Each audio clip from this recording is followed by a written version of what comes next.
Thursday afternoon, and again, we just wanted to give you a midweek update and remind you of some things. This past Sunday, some of you were able to watch last Sunday, some of you weren't or haven't been able to yet. So we announced last Sunday that we're starting Bible study / Sunday school a week from this Sunday. So your Sunday school teachers should be getting in touch with you if they haven't already, find out if your class, if you want to meet in person, and if so, when do you want to meet and where do you want to meet? And so that kind of information is being gathered together so that we can make some plans for all of our classes for the adults only at this point, a week from this Sunday.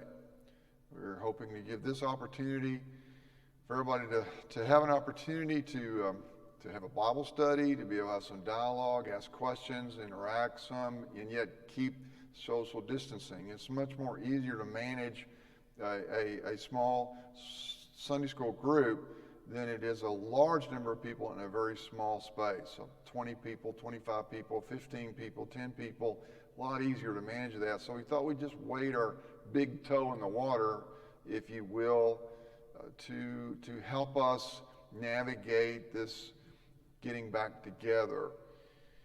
So a week from Sunday, that's going to happen. Also, I was suggesting that the ladies also, if they wanted to have a Bible study, that could happen during the middle of the week. If you wanted to do that and meet in a certain room together and as your social distancing, but again, have Bible study, interaction, and that kind of thing. We are trying to, as we move forward, think about the worship service and how we can do that and try to keep everybody safe at the same time. That's just a bigger impasse, and it's not that we can't cross it. It's just a little bit more difficult, a little more tedious, and so we're working on that. So we're hoping that everybody will be patient with us and be benevolent towards us, because it's not like we're trying to think of one individual or another individual, but we're trying to think of everybody involved, and we have 5 generations, etc., and all that kind of thing. So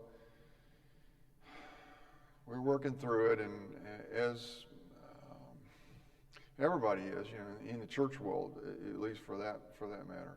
I know that time has gone on. We've been doing this thing since the middle of March, and here it is the middle of May, so we've been doing it for 2 months. And I think on a worldly point of view, a lot of people are starting to get testy, and they're starting to get, their emotions are starting to rile up on them some, and it's understandable. I mean, you've been closed up, you can't work, a lot of people, some people losing their jobs, the economy, it's just so many things. And then on top of that, another problem is the conflicting information. Who do you believe? And I just got to tell you, it's just not easy to wade through all that and know who's telling me that the right thing. And and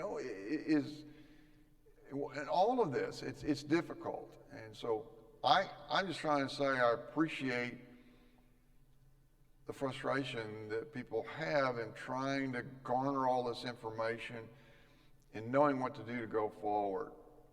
Particularly not just in the church, but even with the economy. And so once again, I think one of our best resources is prayer. We need to be praying for our leadership, but God would give them wisdom to speak the truth, not what's politically expedient, but what's true and what's in the best interest of everyone in our country. So we need to be beseeching the Lord for that. Now, and I ask you that you would pray for us, the staff, as we're trying to lead this small group of believers here in our church. And one last thing I'll say is, on all this conflicting information and not knowing who to believe sometimes, that's what makes me appreciate so much my faith in God, the God of the Bible. Because as all of us know, there's one thing we do know. God has never lied to us. He has never led us astray, and He's kept every single promise. He truly is our light and our salvation, our rock and our refuge. And as Jesus claimed for Himself, He truly is our good shepherd, leading us to still waters and green pasture, leading us in the paths of righteousness. Now that's something to really be thankful for in this time of uncertainty. God bless all of you, and we'll see you Sunday, this Memorial Day weekend. Stay safe.